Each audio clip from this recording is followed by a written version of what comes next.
Howdy pals, and welcome to something that's probably not going to work, but I'm going to try it anyway. So I like talking a lot, so I figured, why not talk and do a report while in my favorite place in the entire world, my bed. So here's something I'm trying.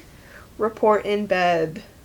Today's topic is my favorite underrated movie, Secondhand Lions. You've probably never heard of Secondhand Lions, and that's understandable because no one has ever heard of it. Secondhand Lions was made in 2003, which means it's as old as I am. That's crazy. And it has Haley Joel Osment, who's the kid from The Shining, Sir Michael Caine, who was in Batman, and he's just like a really cool guy. Some men just want to watch the world burn. And Robert Duvall, who was in To Kill a Mockingbird and The Godfather. I don't know why this movie is not talked about more. It has a decent Rotten Tomato score, like not really good, but not really bad either. And it didn't do like fantastic in Oh my god, I can't speak. fantastic in theaters, but it's good enough, and it's a really feel-good movie. So I will defend this movie until the day I die. Until that day comes, I'm just gonna talk about it. I'm just gonna give my little spoiler-free summary. Yeah, I'm totally not reading off a script or anything.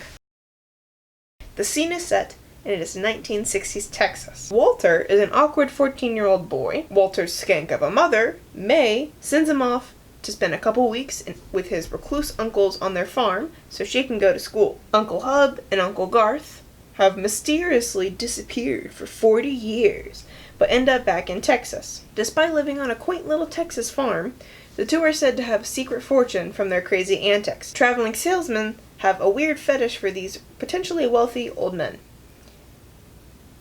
I don't know why I wrote that sentence. Walter's money-hungry relatives show up and try to snug up to the uncles that they've really never even talked to, but they're just trying to get in their will because they want a bunch of money. Blah blah, other stuff, blah blah. So that's kind of like the beginning, and there's funny stuff. I don't want to spoilers, but here's like this little like the subplot kind of. Throughout the whole movie, Garth attempts to entertain this random child that's been dumped on their farm. So he tells stories of their adventures when they were in the French Foreign Legion during World War I and their time in Africa after the war. Also follow a love story. It's between Uncle Hub and this beautiful Arab princess who is supposed to be married off to the sheik, but actually falls in love with Hub. Her name's Jasmine, and it ties into some of the movie. I don't want to spoil it, so that's all I'm going to say. Next is like my favorite scene ever, and it has a bunch of corn in it, and it's just really funny. You live to be 100. You live to be 100. But after that, it's revealed that Hub has bought a used lion so he can hunt it for sport. So they open up a crate, and the lion's just sitting there. And they're like, well, this is not much a sport if the lion is just sitting there. So they discover that it's actually an old tame lioness. So Walter, like a little brat, begs to keep the lion as a pet, and he names it Jasmine. That's all the summary I'm going to give, because I want everyone in the world to watch this movie, so I'm not going to spoil it. But here's why I love this movie. Nostalgia is truly one of the greatest human weaknesses, second only to the neck.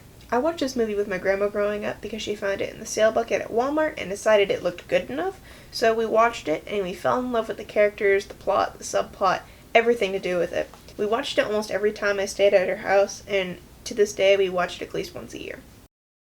There's a wide variety of characters. Angry, good old country boy Uncle Hub, innocent city boy Walter, greedy little witch that literally drops her child in the middle of a farm with people that he does not know so she can go up to Texas and gamble and be a whore. Don't come over here, please. Please don't. Please. No, don't. No, no. Please don't. Please don't. No, no, no, no, no, no, no, no, no, no, no, no, no, no. No, you're gonna knock off the camera.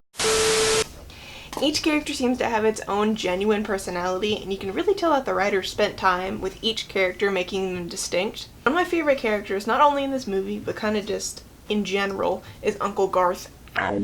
He really reminds me of people I know in real life. His storytelling, his wit, his sincerity, his obvious fake southern accent, it all seems so familiar and genuine. There isn't a moment in this movie where I am bored or confused by the pacing. The progression goes straight through the entire movie and it all makes sense. It's really easy to understand what is a memory and what's real time in the movie, The main story and the memories from the uncles are both entertaining and really funny. The dialogue is also really easy to follow and is funny for like a small child and an old lady. Like, it has a very wide variety of humor. Every time I watch this movie, I seem to find a different message that I really resonate with. Either if it's from the point of view of Walter or the uncles or his mom or whoever it is, I find something that I really can relate to and can understand. Some of those being choosing what's important in life, stories can help heal, the importance of strong role models, true love never dies, and a lot more. My favorite scene in this movie is a speech that Uncle Hub gives to Walter and any other boys who kind of cross his path. It's called What Every Boy Needs to Know About Being a Man. He kind of just gives some life advice, and it's really, really, really, really, really, really good advice. If you don't want to watch the entire movie, I recommend just finding this clip and watching it. It's really good. So that was my first report in bed. I'm sorry that the camera angle kind of changed halfway through because my loving dog Shelby jumped in my bed with me and demanded I pet her. So I was kind of distracted and the angle kind of changed. I really hope you enjoyed this video. I know I did. It was super fun to make. So if you have any other suggestions or anything you know I like and you want me to talk about, just give me some suggestions. Lord knows I need them. I have no idea what to do. So yeah, I will see you guys in the next video later. I never know how to end these things. Why don't we end with a clip of the troublemaker herself, Shelby.